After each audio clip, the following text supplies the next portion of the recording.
सभी तक अपने ये योजनाओं को पहुंचा रहे हैं और इस योजना का सहभागी हमको भी यहाँ पर बना हुआ है और हम भी प्रयास करेंगे कि आज हमारी पत्नी गीता पांडे, जिनका पैसा नॉमिनी न होने से पैसा कोऑपरेटिव में फंसा हुआ था और उसके बारे में जब मुझे जानकारी हुई मैंने कार्रवाई की और उसके पश्चात मुझे ये पैसा मिला है। नमस्कार, मैं चंद्रशेखर जोशी, देवभूमि टुडे में आपका स्वागत है।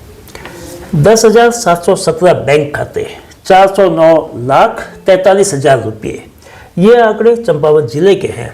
उस रकम के हैं जो इन बैंक खातों में जमा है, लेकिन बैंक के खातों के मालिकों का पता नहीं, यानी कि ये बैंक अकाउंट डेड है।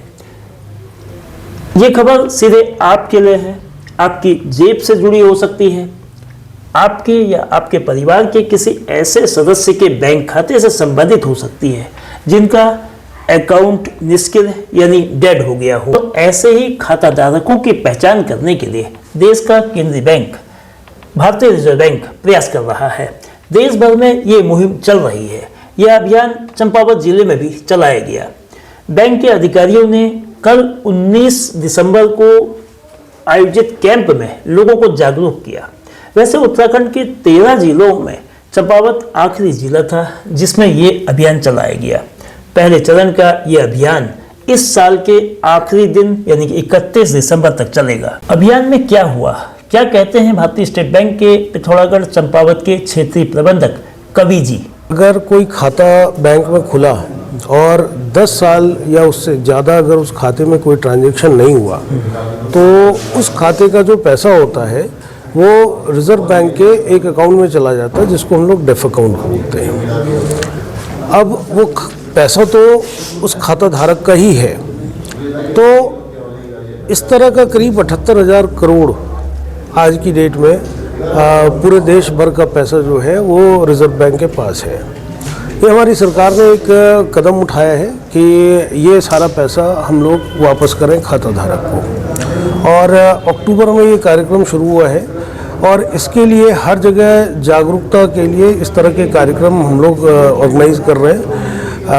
उत्तराखंड में हर जिले में हो चुका है, चंपावत आखिरी जिला था जहाँ पे ये कार्यक्रम आज हुआ है, और मीडिया के थ्रू भी हम लोग इसको बार बार लोगों को बता रहे हैं कि आपका खाता हो सकता है, आपका नहीं हो, आपके परिवार के किसी मेंबर का जो अब नहीं रहे, या कहीं आपने खाता खोला। आपको बताएं कि ऐसे भी खाते हैं जिसमें सिर्फ 1 रुपया बैलेंस है और हम उनको भी खोजने की कोशिश कर रहे हैं कि वो 1 रुपया भी हम उनको वापस दे सकें।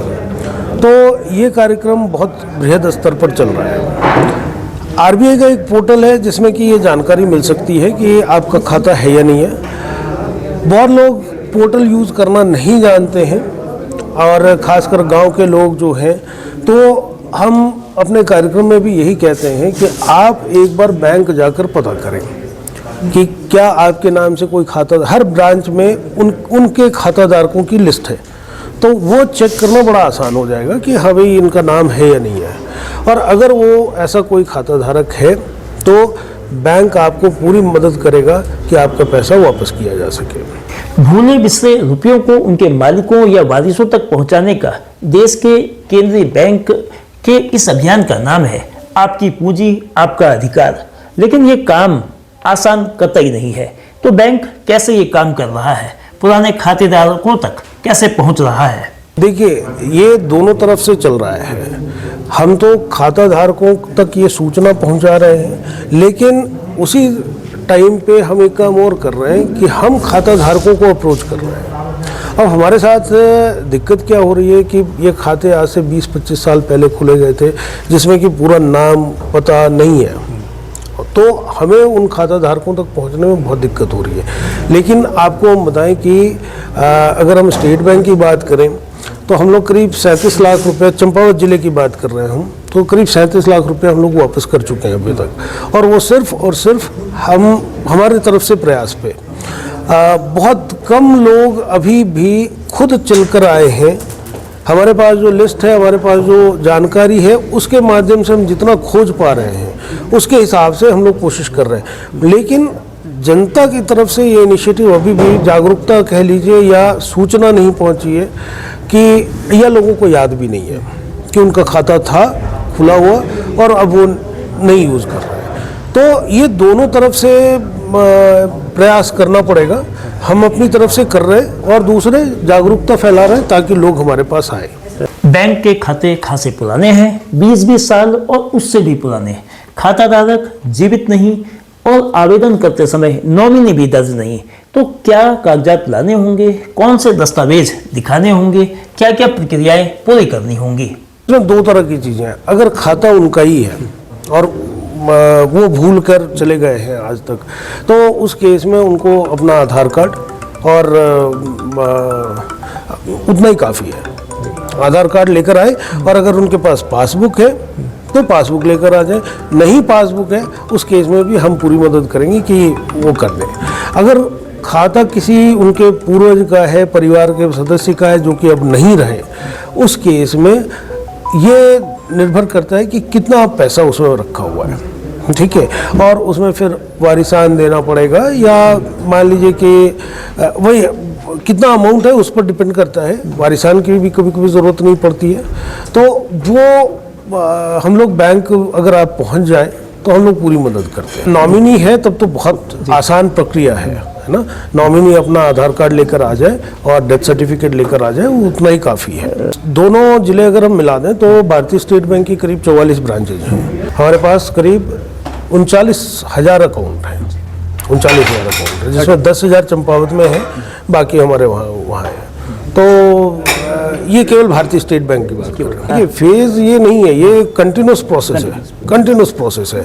बस ये है कि सरकार ने एक समय सीमा अभी दी है अक्टूबर से लेकर 31 दिसंबर तक कि इस समय हमारा पूरा फोकस इस पर है।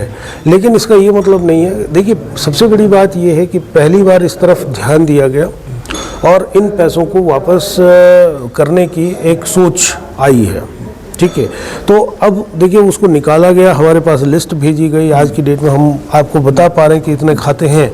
तो ये ऐसा नहीं है कि दिसंबर के बाद कोई आएगा तो हम उनको पैसा नहीं देंगे। ज़िले में इस तरह के कार्यक्रम हो रहे हैं, मीडिया में भी बात जा रही है, हम लोगों ने अपनी शाखाओं में भी इस पर ध्यान दिया है। प्लस बैंक की तरफ से भी हम लोग जितनी जानकारी खाते में है उसके आधार पर हम खुद खोजने की कोशिश कर रहे हैं और उनको वापस करने की कोशिश कर रहे हैं। वैसे अब तक बैंकों ने चंपावत जिले में 60 खातों के 37,36,000 रुपये सेटल किए हैं, यानी उनके मालिकों का पता कर लिया है। जिनकी ये रकम है उन्हें इसका स्वामित्व दिया जा रहा है। लेकिन चंपावत जिले में ही 10,657 बैंक खातों के मालिकों का पता लगा राशि उन तक पहुंचाने की चुनौती है। ये काम सीधा नहीं बल्कि बेहद टेढ़ा है और चैलेंजिंग भी। केंद्र सरकार के निर्णय के बाद बैंक अपनी जिम्मेदारी निभा रहे हैं, जगह जगह कैंप लग रहे हैं, लोगों को जागरूक भी किया जा रहा है। लेकिन जिम्मेदारी अकेले बैंकों की नहीं है, ऐसे खातों की लोगों को भी खुद खोज खबर लेनी होगी। बैंक की इस पहल को उपभोक्ताओं का साथ मिलेगा तो जिनका ये पैसा है उन तक पहुंच आसान होगी। इसके लिए RBI के पोर्टल उद्गम UDGAM का उपयोग करने से भी कोई रास्ता निकल सकता है।